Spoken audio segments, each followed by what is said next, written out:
Okay, we are back, and we have a special episode today because today we have a special guest. Introduce yourself. Introduce yourself. Well, I'm known in Carrollton as Bryan Leite, but at work I'm known as Padre. Padre. Yes.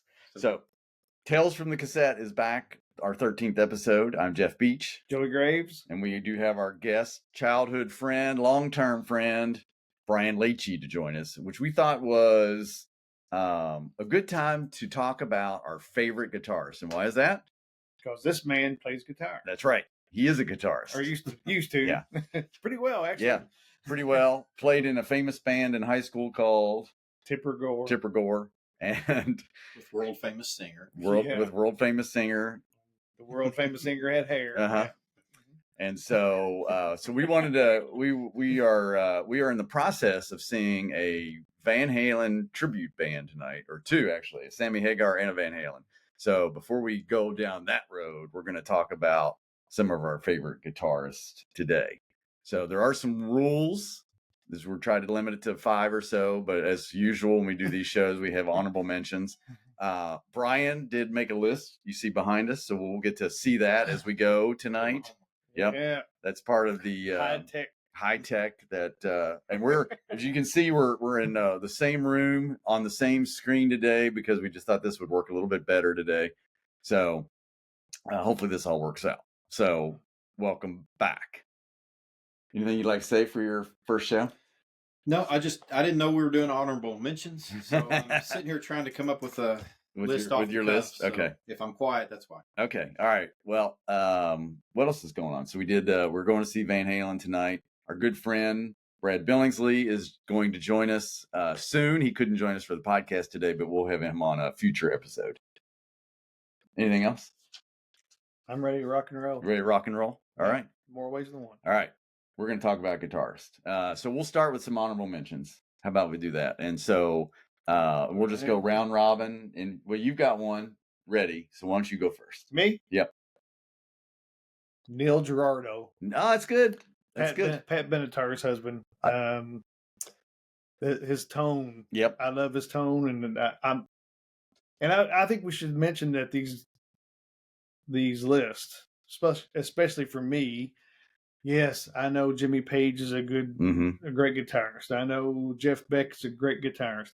I didn't really listen to those people, right? So they're not on my list. They're not. Well, it's favorite. It's my favorite. Yes. So it's not. This is not Rolling Stone's top 50. No. So I want to make sure that's said. Yes. So Neil Girardo is an honorable mention for me. All right, that's a good one right there. I think it was yesterday or the day before was his and Pat Benatar's anniversary. Mm-hmm. So that was this week. I happened to see that on Twitter, X, where everything is true. So, do you have an honorable mention handy? I've got a couple. Okay. I'll mention Zakk Wylde. I've always been a Zakk Wylde fan. Who's Zakk Wylde? Played for Ozzy. Oh, yeah. See? Yeah. I didn't know that. You didn't know that? No, I didn't know that.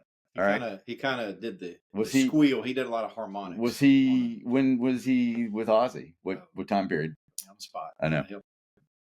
Probably late 80s. No More Tears. Okay. Yeah. Devil's Daughter. Oh, okay. Ultimate, that's a good one. Not Ultimate Sin. What is that? Not Ultimate Sin. No Rest for the Wicked. Okay. The album. Okay. It came in. Okay. Yeah. All right.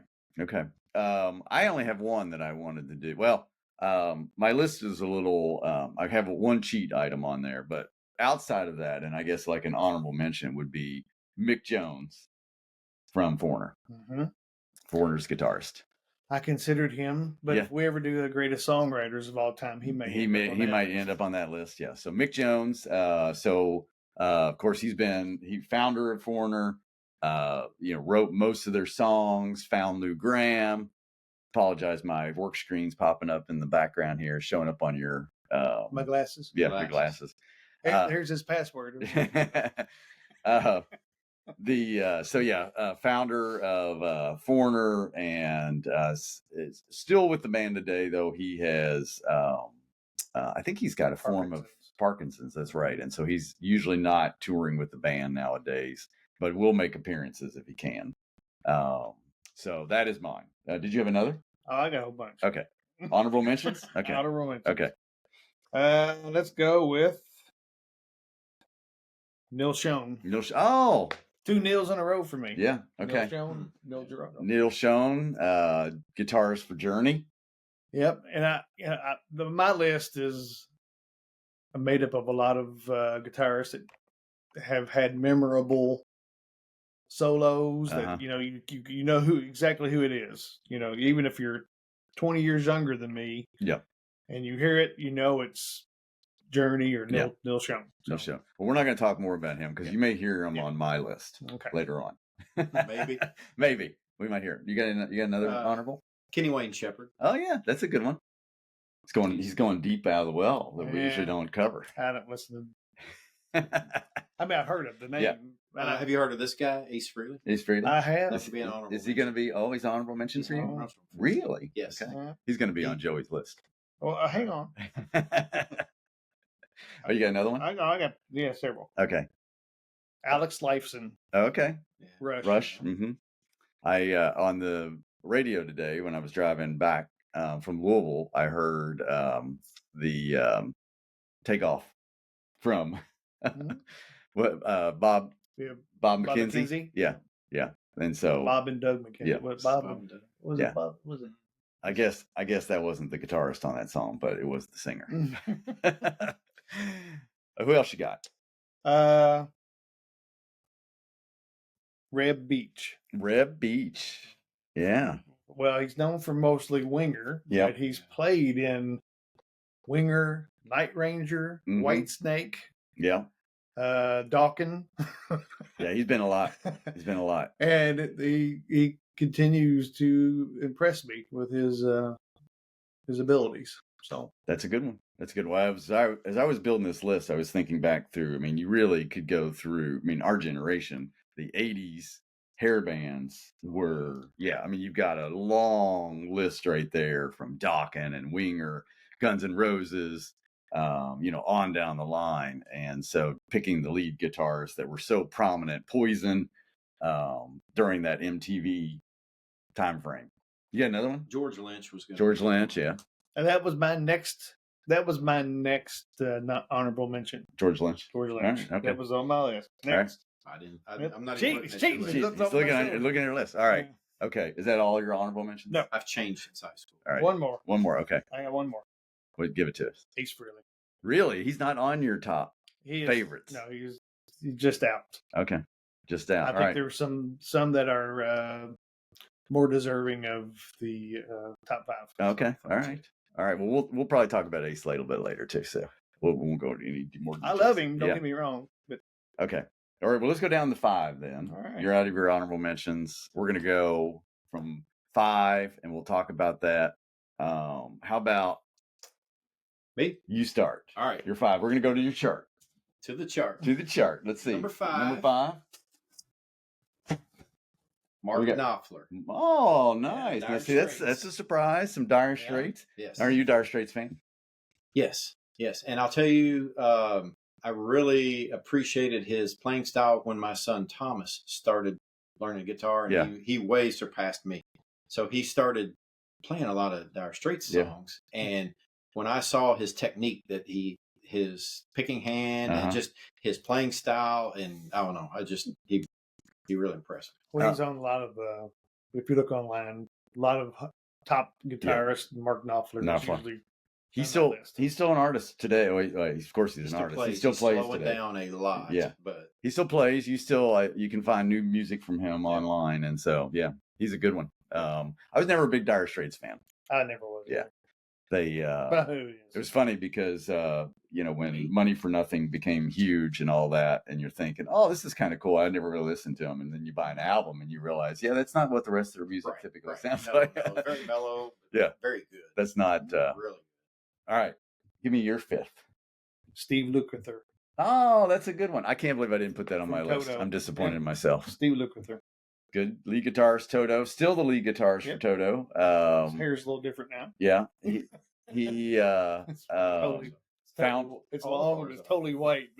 Founder of Toto, lead guitarist, big songwriter, singer at times as well. Played with Michael Jackson. Yeah, played on numerous albums. He is he is not the solo in "Beat It" from Michael Jackson, but the rest of the guitarist, the rest of the guitar in that song, the rhythm is Steve Lukather from Toto.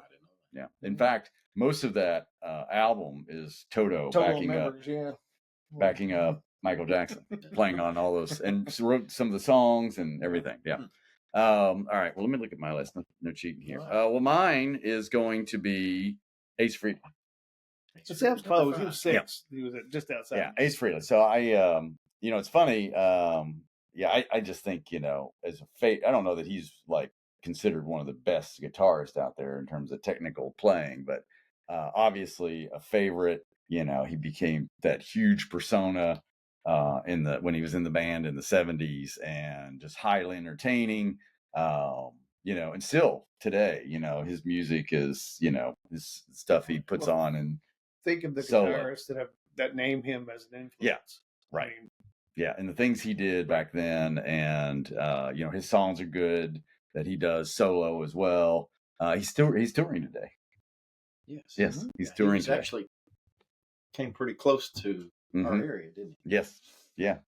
So, Ace Frehley is mine. All right. You want to do number 4? Number 4. Okay. Right. Number 4. Hey, you gotta look at my head so people can see it. Okay. Vito Bratta. From White Lion. Yes.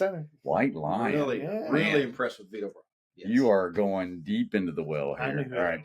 Yeah, I didn't. Well, just like Joey said earlier, there's guitarists that everybody knows that, they're great, but these guys here are who I kind of grew up with or recently got into, or influenced you in some way. Yes. Now, is Vito still playing today? Is White Lion? No. Well, White Lion's still a thing, but he's Mike not with Tramp. Yeah, Vito could be with somebody else. I don't know. No, he's not. Yeah. Vito is actually Vito's done. He lives with his parents, I think, in Jersey. He's like a landlord. Oh. And pretty much lives in his mother and father's basement if they're still alive. Yeah. Okay. Yep. All right. According to Eddie Trunk. Vito. Yeah. Vito. But I guess he played on their Wait. Yeah, and all that. The Children Cry. Yeah. Radar. Okay. One of the Radar Love. That Radar Love remake. I really love that song. He did a great job. All right. Okay. Number 4 for you. Nuno Bentoncourt. Oh yeah, Extreme. He is good. I see my friend over to my right, kind of. You don't like Nuno? Really? No, I think he's fantastic. Every time I think of him, I just think of his playing on that Bumblebee song on He is fast. Yeah, real fast. He is so good. Yeah. And he just, I don't know. Again, it's the tone. Yeah. He's that album. I don't know that I've listened to a lot of Extreme albums, but that one, the new album is really good. Is it? Mm-hmm. Yeah. I mean, his playing on that album, the Bumblebee song, and the songs on that album are so fun that, he's good. He's good. That's my number 4. That's your number 4. Okay. Yeah. My number 4 is. Let's see. We're gonna go with. Oh, you know what? I'm gonna kind of cheat because it's not a lead guitarist, but he is such a superb guitarist that I put it on my list. It was Prince. Yeah. So a lot of people, when you talk about Prince, and they're like, they picture the guys, singing "When Doves Cry" and all that, not realizing that he's doing the lead guitar in most of these songs. You have to watch the Super Bowl. Yeah, and if you watch the Super Bowl show, the one just performance that if you ever want to see live, where he had like 8 different greats on there with him. Yeah, and Tom Petty was on there, and when he was the Rock and Roll Hall of Fame, I think. Induction, wasn't it? I think it was, and so they were playing "When My Guitar Gently Weeps," and so he was doing the solo, and he just kept going and going. It was so funny because you could see the rest of the band not knowing when he was gonna stop, and he played, and when he was done, he took his guitar off and threw it up in the air and then walked off stage. See, I was never a big Prince fan before that. I know. I saw that and I was like, I never knew he was that talented. Now, back before he died, he kind of shifted back to his rock and roll persona that he had, because he grew out his hair. He had a big afro, and his music he was putting out was really guitar driven again. So, and then he passed away. Yep. So, all right. Number 3. Number 3? Number 3. All right. Turn around, Joey. He's going to like this one? Oh, that's funny. Nuno, look at that. He is great. Yeah. Sorry. Yeah. I had to do that without laughing when I told you that. No, he's great. He is. He's very talented. Yes. Now, have you played his songs? Have you tried to imitate him? I've tried. Yeah. My son Thomas can play it. Yeah. Okay. I mean, we played More Than Words. Yeah. Okay. I can do that. And he's a great singer as well.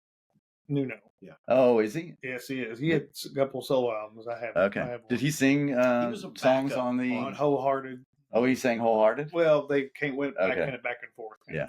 That's because he wrote that song sitting on the toilet. That's what I read. Do you think it was that's where the name came Wherever from? inspiration comes, Wholehearted. I guess. I don't know about the lyrics. I have to go back and listen to that one. see if I can pick up on that. All right. What about you? Number 4 or number 3? Lindsey Buckingham. Oh, nice. You know what?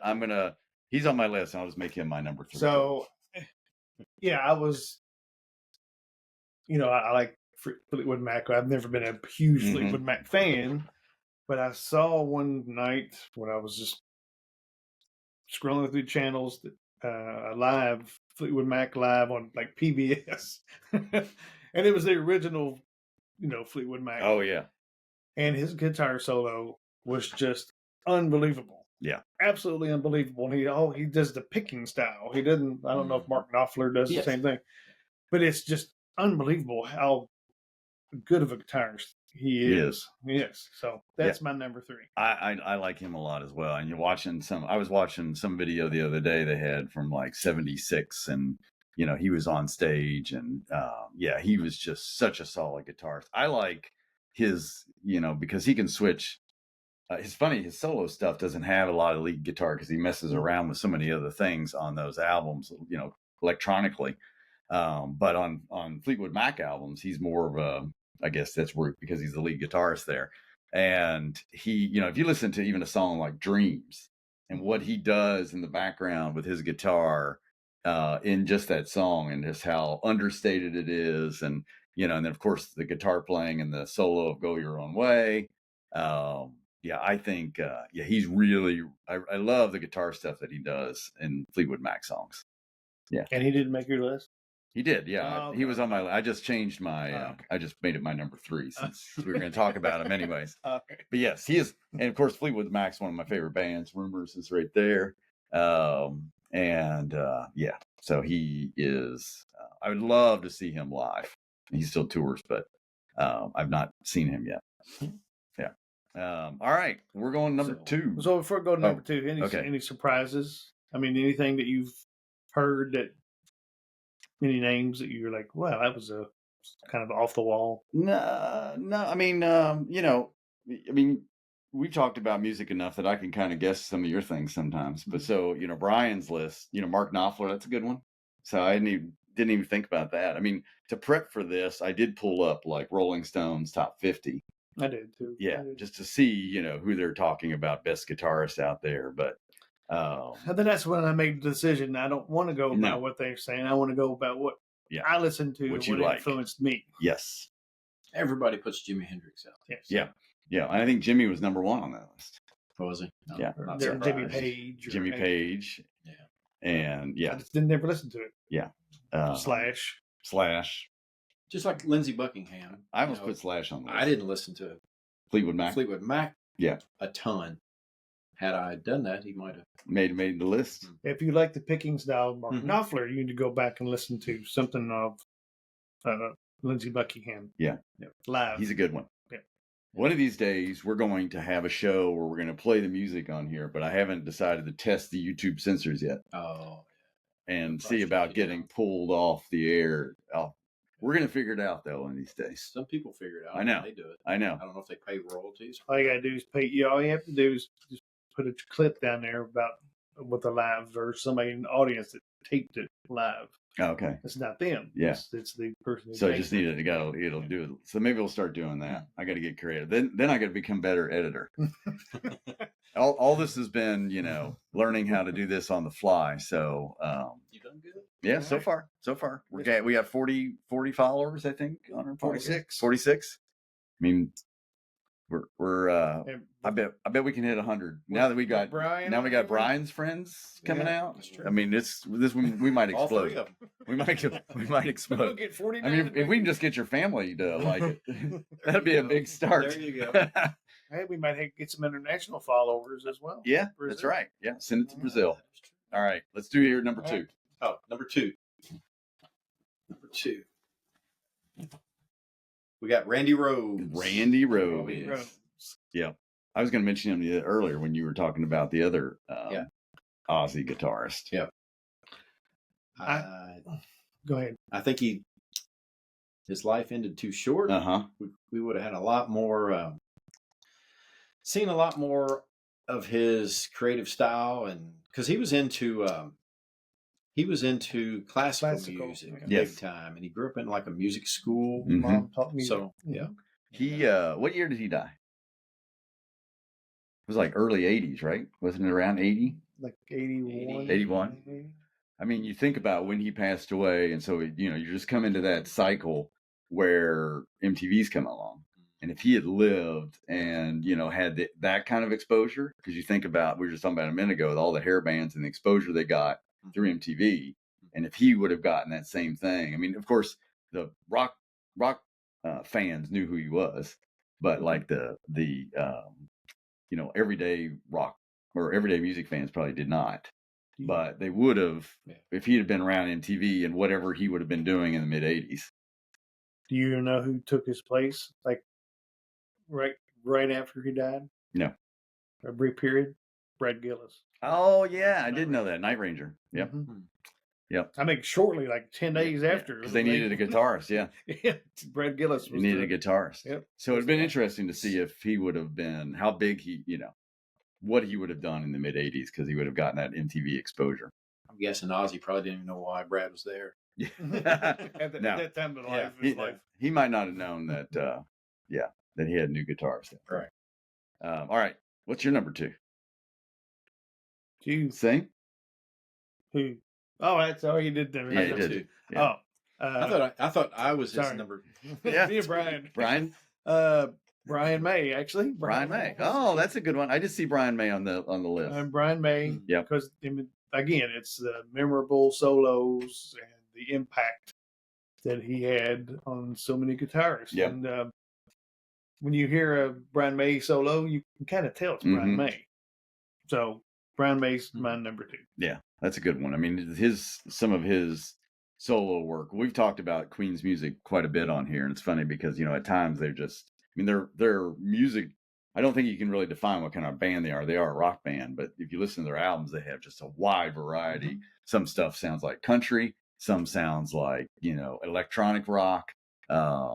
They have just a wide variety. I love their album.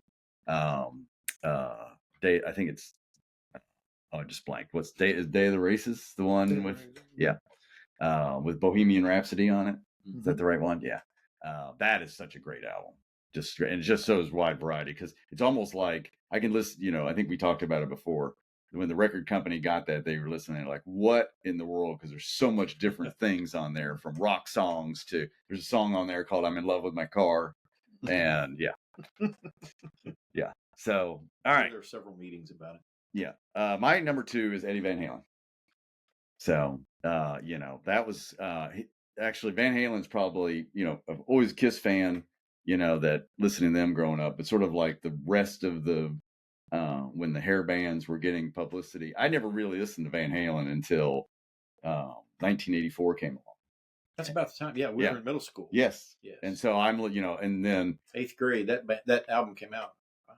I don't know that I had MTV yet, because I didn't see the video there, but I can remember when I listened, the song was on the radio, and I'm like, wow, this is a great song. And Van Halen, I didn't really know who Van Halen was. Probably had at some inkling, but I can remember when I saw the music video, it was not what I pictured.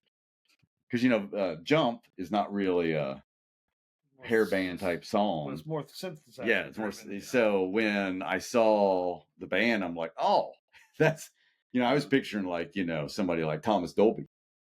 So now the year MTV came out, wasn't it 82? 82.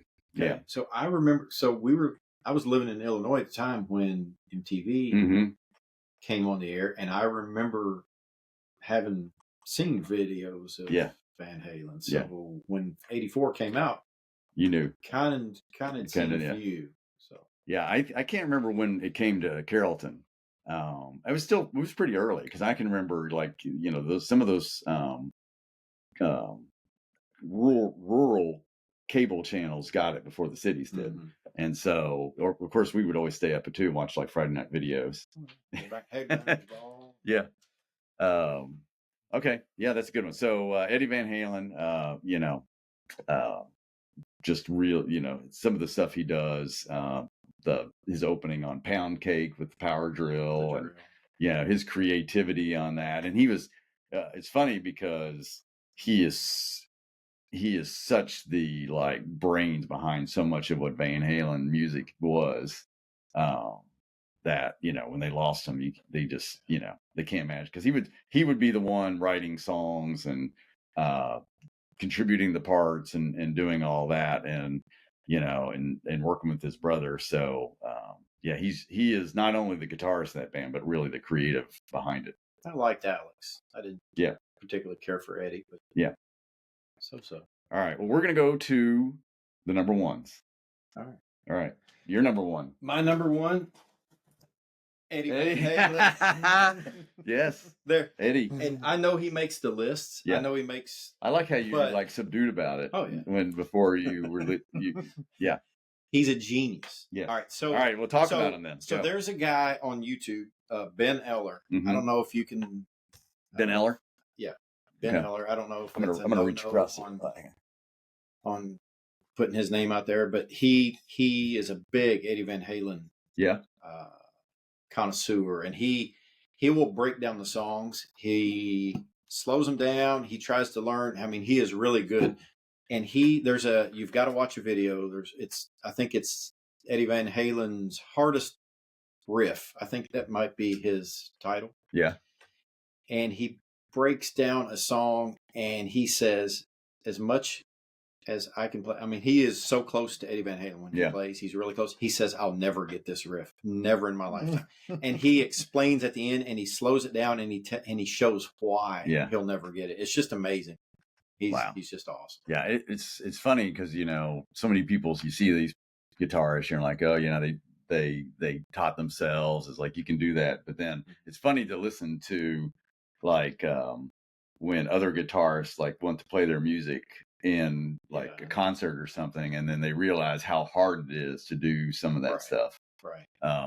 Just even when you can watch them and you see what they're doing. And a song like Unchained, you know, you think it just sounds simple. You're like, oh, I can get that. But he throws an extra note, and he's doing this. He's hitting notes on the up stroke and a down stroke, and just how he does it. It's after you try to learn it, you're like, this is insane. Yeah. Well, you're watching like a live photo or a live video of Eddie Van Halen, and it seems so effortless. Yeah. I mean, like it's just that guitar is part of him. Yep. And of course, he did the solo for "Beat It" for Michael Jackson, so got him even more fans than he had already. I heard he did it for free. Yeah. Yeah, according to against his band's knowledge, right? They were like, was upset. They were like, "What are you doing?" And he's like, "Yeah, I just went and did that." And they weren't very happy about it. So, but I think they did. They turned out okay. I think they turned out okay. Yeah. They turned out okay. Yeah, that wasn't obviously the biggest problem with that band. It's as David Lee Roth quit, and then Sammy Hagar came on. They had a lot of success, and of course, then it all went downhill again. Like a lot of bands. Yeah, like a lot of bands. All right, that's a good one. Do you have another one up there hiding? Well, okay, we'll come back. All right, number one. Well, I had a brother who was 6 years older, so I was exposed to the first Van Halen album. So my number one is Eddie Van Halen. Oh, look at that! Now, see, you asked me about surprises. Now, see, I am surprised. That shocks me too. Yeah, really. Yeah. Yes. Well, you can't deny his influence. Yeah. I mean, so I was listening to Jamie's Crying and Running with the Devil, and I mean, he just for decades he was influenced so many people, so many guitarists. So my number one, without a doubt, was Eddie Van Halen. I didn't think twice. Yeah. What did you think I was going? What do you think I was going to put on there? I don't know. Vinnie Vincent. Oh, Vinny. Yeah, I would have. Yeah, I thought you would have said Vinny. No. What's your favorite Eddie Van Halen song? Oh, golly. That's like what's your favorite? Like you could listen to a rock song from Van Halen. What do you put on? Take Your Whiskey Home. Oh, that's a good one. Yeah. What are you? I like Jamie's Crying. Jamie's Crying? Yeah. I'm going to go a little mainstream. I love his guitar playing on Panama. Yeah. And I like every solo he does. Yeah. Yeah. That's my favorite. Every solo. If you want a fun album to listen to, I'm gonna look the name of it up, is the album they put out late with some of the old Van Halen covers and all of that. I'm gonna keep talking while I look at here. But it was like their A Different Kind of Truth. You familiar with that album? You should go back and listen to it. So it's a bunch of their old stuff, and so they redid it with David Lee Roth, and this was, I can't find it right now, but it's you can stream it. And so it's a lot of great songs, and some of it some people had heard some of the songs before because it was older music, but they redid it and put it out. It's really good. Well, they wanted to put an album out, and so they kind of did it with that. But there's some great songs on there. Different Kind of Truth. All right, my number one is Neil Schon from Journey. Yeah. I forgot you had said that we might hear his name. Yeah. So, and it's simply because, well, I mean, he is the force behind Journey. Of course, joined from Santana. He was in there, brought that blues music over into Journey, and then of course their direction changed with Steve Perry. But behind it all, it's just his ability, and I think when he was writing with Perry and he was writing with Jonathan Cain, his ability to basically write guitar solos that's basically like singing. Mm-hmm. Yeah, like when he's playing that, it's it's going along with the music, and there's probably a word for that. Melodic. Yeah, it's very melodic. I mean, you listen to his solo work and guitar playing on "Don't Stop Believing," and a lot of the songs right in that same time frame, and he's just. He kind of mastered that ability to just sing along guitar solos, I guess. He's just, I think he's just great. And I saw Journey, I think it was last year, the year before. And yeah, he just can flat out play. Saw him live, you said? Mm-hmm. Yeah, they were awesome. Nice. So that is my number one, and with one of my favorite bands. And yeah. Nice. All right, now you got to. So Eddie Van Halen, if you look close here, he was 1.5. Oh, I missed that. Yes. Yeah, I wasn't paying attention. 1.5. Okay, so I've got a number one up here. Oh, you do? Of all time. Of all time. Okay. Yes. Go. So if you guys, so you can pull it off there. Yes. Okay. So this is going to be for you guys to kind of play a little game here and see if you can guess what my actual number one is going to be. Okay. Yeah. So this isn't going to be one off that list because one of this with the letter S. Okay. Number one starts with the letter S. So, who's your number one out of this list here? This number one will be one of these six. I'm going to say, it'd be too funny to say Santana since I just mentioned them, but I'm going to say Slash. I'm going to say Stevie Ray Vaughan. Okay. All right. Let's see who it is. Joey, you know my heart. Really? Yes. Stevie Ray Vaughan. Stevie Ray Vaughan. Now, there will be another guitarist like that glues the tips of their fingers on. Yeah. With super glue. There's never going to be another guitarist that can play like him. I don't know that I've ever heard you talk about Stevie Ray Vaughan. Oh, he is by far the best guitarist known to the planet Earth. How long have you been a Stevie Ray Vaughan fan? I started listening to him in college. Okay. Yeah. I had a roommate that really thought highly of him. Yeah. And remember when we were in school, it was all hair bands, and so I started listening to some of that because at first I was like, you've heard the blues, it's always that same progression and everybody's does this a little bit different, but it's all sounds the same. Stevie Ray Vaughan does not. He is on another level. That's it. I should go back and listen to some of his stuff. It's just it's insane. Yeah, it's insane. Especially when you watch videos of guys trying to play it, and they're like, and you realize how hard it is. Yes, there's a video everybody needs to watch where he's playing. I can't think of the name of the song. I think it's "Hey Little Sister." Mm-hmm. Can't remember, but he's playing live. He breaks a string. Yeah, and he sings. That's another thing. Okay, he doesn't have a rhythm guitarist.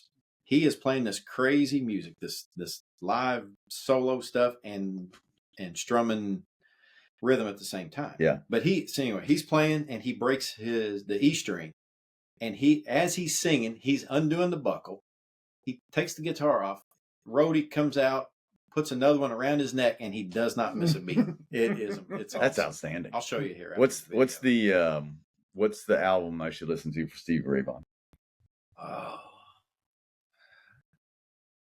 man, I don't know. I mean, they're all excellent. All right. Now, there was a time in the 80s when he kind of got hooked on the cocaine. Yeah, we've seen that. Yeah, yeah, that happens. Yeah. So it comes up on this show quite a bit. Yeah. Yeah. Some of that music may be a little subpar, but still, okay. Even his worst is still above everyone else. Okay. I'll go back and do some research on his like highly rated albums and listen to them. Pick out the songs, the top songs, and just listen to the souls. It's insane. What's your favorite song of his? Oh, I don't know. I mean, they're all. I know you like to walk and listen to music. But if you're ever going to study somebody, my recommendation is look on YouTube. Yeah, and watch them live. Yeah, because that is where it's a little bit more unfiltered, and you can see the magic, like you saw. With the breaking the string, and that's when you know they're one of a kind. Oh yeah, and you watch him live, and he closes his eyes. They call it his stank face. You know, he just sits like that face, and he is off in another world. And I just don't know where stank face. We've not had that on the show. We've not heard that. A new term. That's a new term. We'll put that in the notes. Stank face. So, that's good. He's amazing. All right. I'm gonna add that to my list. No, so that's CC, good. No CC DeVille. No CC DeVille. No Vinnie Vincent. No Slash. No Vinnie Vincent. He's on made it right there. Yeah, so, made on. So some of these would be honorable mentions, I guess, for me. Stephen Stills. Yeah. He's great. Santana, Joe Satriani, Steve Vai. Yeah, I mean, there's so many. I'm like just looking at my albums to see who I've got back here. I did have somebody. Joe Walsh. Joe Walsh. Yeah, of course. Yeah, the Eagles. What'd you say? I did have somebody I removed from my list. Who's that? Jamie West Oram. He's the guitarist for The Fix. Oh, why? Are you banned? Are you? Well, I was trying. I had to add Neil Girardo. Okay. So I took. You took The Fix off. Okay. That's probably hard for you. It was. Well, again, it's not. He didn't really influence anybody. Right. Yeah. But I'm sure he did, but not. Yeah. Not like that. Not a ton. But. No, that's good. All right. Well, that's a good list. Good show. Yeah. Thanks for being a guest. Our first ever guest. Thanks for having me. Our first ever show that we've done sitting next to each other, and that hopefully turns out well when it all gets posted. And because we are squeezed in here behind the desk. I still haven't seen the limo driver. No. I don't know where you all parked. Yeah, you're gonna find this is a below budget operation. Okay. Right. Yeah, with a cardboard chart back here. Hey, it's your first ever chart. Yeah, it's our first chart. It's something that we're gonna have to start doing charts now, like a top 10 David Letterman top 10 list, and bring that in and do that. All right, so tonight we're gonna see Van Halen tribute bands, Panama, and a Sammy Hagar tribute band as well. So I read where should be outstanding. Should be. I read where the Panama drummer is. He's been playing with several big name bands. Really? Okay. Yes. All right. Can't think of his name. Well, should be interesting, and so we'll report on that after our next during our next podcast.